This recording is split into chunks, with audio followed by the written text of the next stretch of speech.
तो हेलो दोस्तों, कैसे हैं? उम्मीद करता हूं बहुत ही अच्छे होंगे। तो चलिए शुरू करते हैं दोस्तों इस वीडियो को।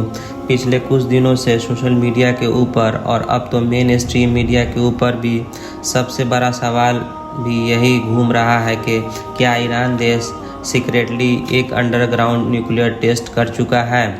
आसान शब्दों में कहें तो सवाल यह है कि क्या ईरान वाकई अब ऑफिशियली एक एटॉमिक पावर बन चुका है। क्या ईरान के पास भी दुनिया के गिने चुने देशों की तरह परमाणु हथियार आ चुके हैं।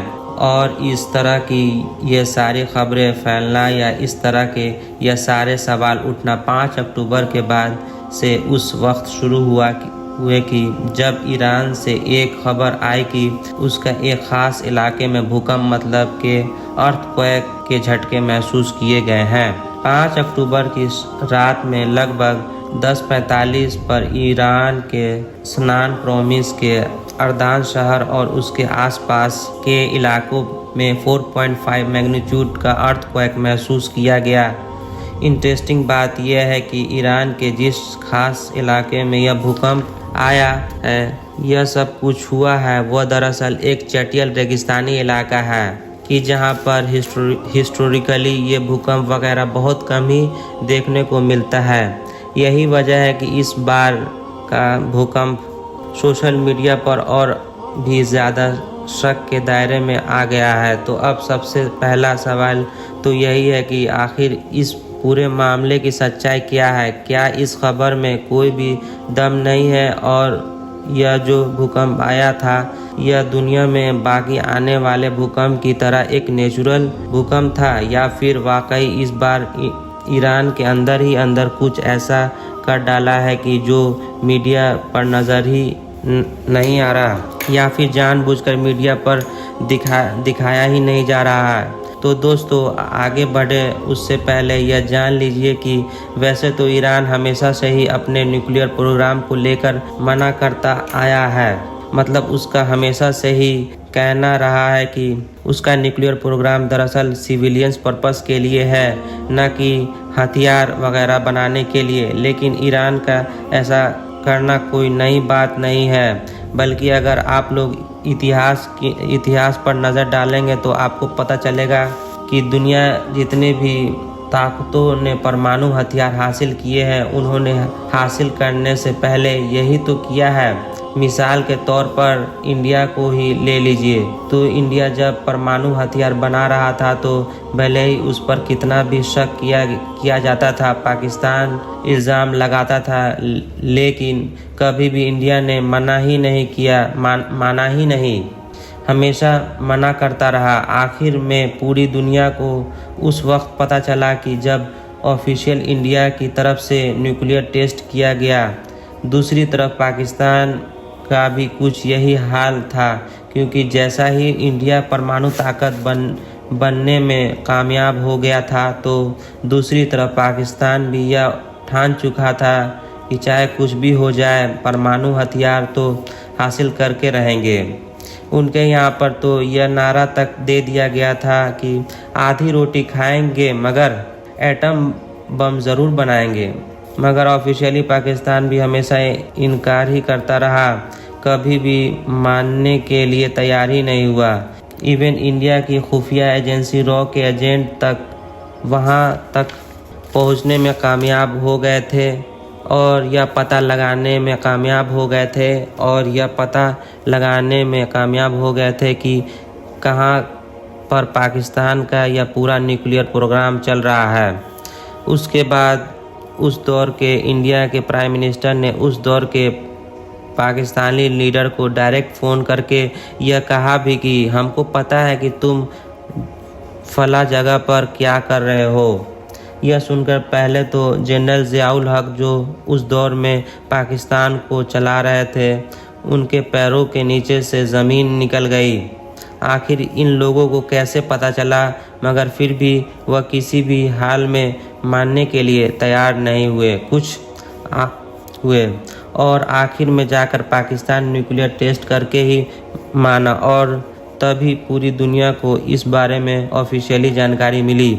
इंडिया पाकिस्तान को तो छोड़ ही दीजिए, इजराइल पर नज़र डाल लीजिए। उसने तो आज तक भी ऑफिशियल इस बात को माना ही नहीं कि उसके पास परमाणु हथियार है, लेकिन दुनिया जानती है कि उसके पास परमाणु हथियार है, इसलिए उसको परमाणु ताकतों में काउंट किया जाता है। तो ईरान भी कुछ अलग ही नहीं बल्कि उन्हीं पुरानी रिवायतों पर ही चल रहा है।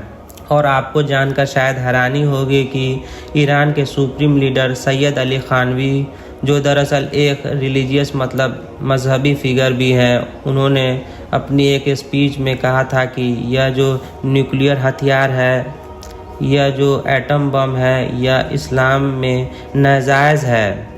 आम लोगों में बैठकर दी गई उनकी यह स्पीच पूरी दुनिया में काफ़ी वायरल हुई थी, क्योंकि उससे एक यह मैसेज जा रहा था कि शायद ईरान न्यूक्लियर हथियार बनाने में इंटरेस्टेड ही नहीं है। मगर दोस्तों, यह सारी इनकार एक तरफ, सवाल तो यह है कि अगर वाकई ईरान न्यूक्लियर हथियार हासिल करने के लिए कभी इंटरेस्टेड था ही नहीं, तो आखिर यह सारे सेक्शन किसके लिए झेले जा रहे थे? आखिर वेस्टर्न देशों की तरफ से यह तो ईरान को अलग थलग किया गया और उसकी तरक्की में यह सारी चीज़ें जो एक बड़ा रोड़ा बनी हुई थी, इन सब को ईरान लंबे वक्त से क्यों बर्दाश्त करता आया है? अगर वाकई ईरान के न्यूक्लियर प्रोग्राम की कभी कोई हकीकत ही नहीं है, तो आखिर बराक ओबामा के दौर में अमेरिका समेत बाकी यूरोपियन पावर्स ईरान के किस न्यूक्लियर प्रोग्राम से डर कर और उसको हर हाल में रोकने के लिए उसके साथ डील कर बैठी थी, ताकि हमेशा नहीं तो कम से कम अभी तो ईरान को एक न्यूक्लियर पावर बनने से रोका जा सकता है। अगर ईरान के न्यूक्लियर प्रोग्राम की कोई हकीकत नहीं है, तो आखिर 2018 से 19 के दौर में उन फाइल्स के अंदर क्या था कि जो इजराइल ने ईरान से चुराई थी और फिर बाद में उनको दुनिया के सामने उजागर करके उसको इस्तेमाल किया था, ताकि अमेरिका और यूरोपियन पावर्स के साथ ईरान के उस न्यूक्लियर डील को तुड़वाया जा सके। आखिर ईरान के वह सबसे बड़े साइंटिस्ट मोहसिन फाखरीजादे किस न्यूक्लियर प्रोग्राम पर काम कर रहे थे कि जिनको इजराइल ने अपनी पूरी ताकत लगाकर और एक लंबा मिशन अंजाम देकर कत्ल किया था, और जिनको आज ईरान की जनता अपने सबसे बड़े नेशनल हीरोज़ में से एक हीरो मानती है। तो 100 बातों की एक बात यही है कि धुआं हमेशा वहीं से निकलती है जहां पर आग ना सही तो कम से कम चिंगारी ज़रूर होती है। वैसे दोस्तों, पिछले कुछ वक्त से ये भी देखा जा रहा है कि ईरान के ऑफिशियल लेवल पर भी अब न्यूक्लियर प्रोग्राम को लेकर कुछ बदले सुर नज़र आ रहे हैं। मिसाल के तौर पर अप्रैल के महीने में जब इजराइल की तरफ से सीरिया में ईरान के कुछ डिप्लोमेट्स को एयर स्ट्राइक के ज़रिए से निशाना बनाया गया था और उस पर वेस्टर्न देश पूरी तरीके से खामोश रहे थे, तो गुस्से में ईरान के एक डिप्लोमेट्स ने यह बयान दिया था कि हम ऑलरेडी इस काबिल हैं कि एक हफ्ते के अंदर ही न्यूक्लियर हथियार बना सकते हैं।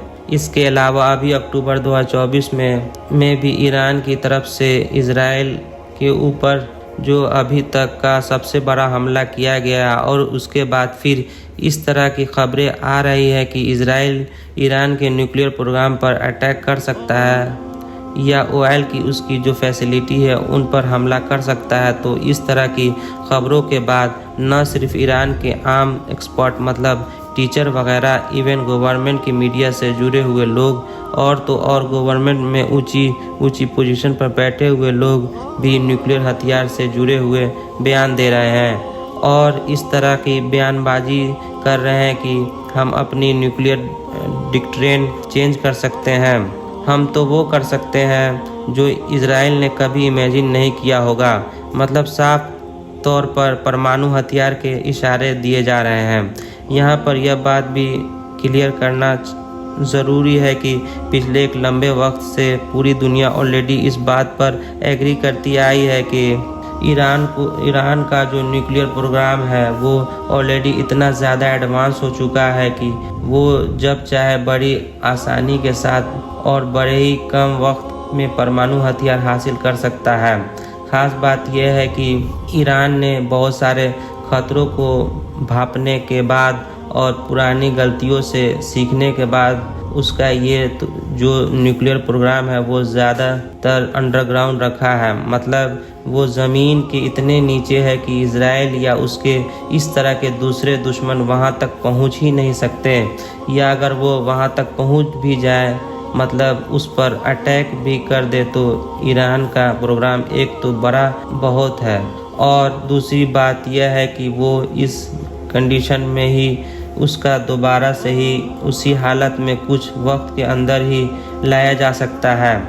यही वजह है कि बाकी लोगों को तो छोड़ ही दीजिए, बल्कि इजराइल के खुद के पूर्व प्रधानमंत्री उहुद बराक ने द गार्जियन को कहा था कि मुझको नहीं लगता है कि अगर इजराइल ईरान के न्यूक्लियर फैसिलिटी पर हमला करेगा तो उससे ईरान के न्यूक्लियर प्रोग्राम का कोई नुकसान पहुंचाया जा सकता है, क्योंकि वह तो अब हद से ज़्यादा एडवांस हो चुका है। अब आखिर में सवाल ये भी उठता है कि क्या एक न्यूक्लियर टेस्ट वाकई एक अर्थक्वेक को एक मतलब के भूकंप को जन्म दे सकता है, जैसा कि ईरान के केस में दावा किया जा रहा है, या फिर यह सिर्फ और सिर्फ कहने की बात है। तो दोस्तों, इसको जानने के लिए थोड़ा पीछे चलते हैं।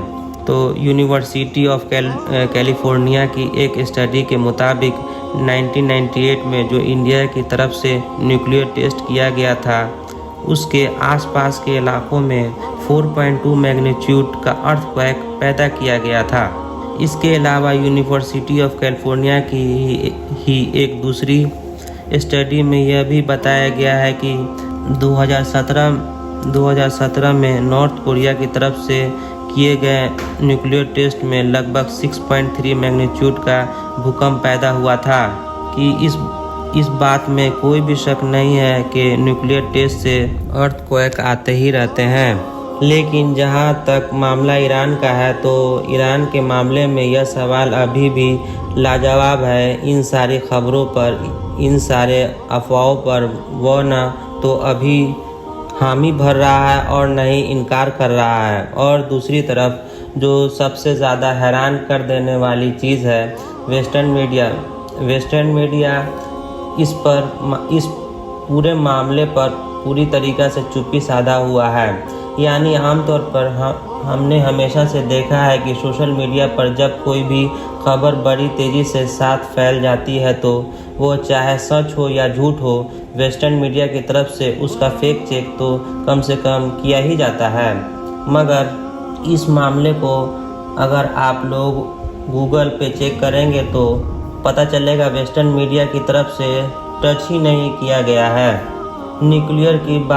न्यूक्लियर को लेकर कभी कोई साफ बात बताता ही नहीं है, यानी न कभी कबूल करता है न कभी डिनाई करता है। तो मुमकिन है कि ईरान भी जब न्यूक्लियर पावर बने तो इसी कंडीशन में रहे, मतलब न तो कभी खुलकर कबूल करे और न ही इनकार करे। और इसी शक की वजह से ही बहुत सारे मीडिया एक्सपर्ट ये भी कहते हैं कि हम तो ये भी नहीं कह सकते कि ईरान अभी एक न्यूक्लियर पावर नहीं है। फिलहाल दोस्तों, इसी के साथ आज के अपने वीडियो को हम इसी के साथ ख़त्म करते हैं। मुद्दों से रिलेटेड अपनी राय ज़रूर दें। वीडियो पसंद आने पे ना सिर्फ लाइक करें बल्कि अपने दोस्तों को फॉरवर्ड भी करें। शुक्रिया दोस्तों।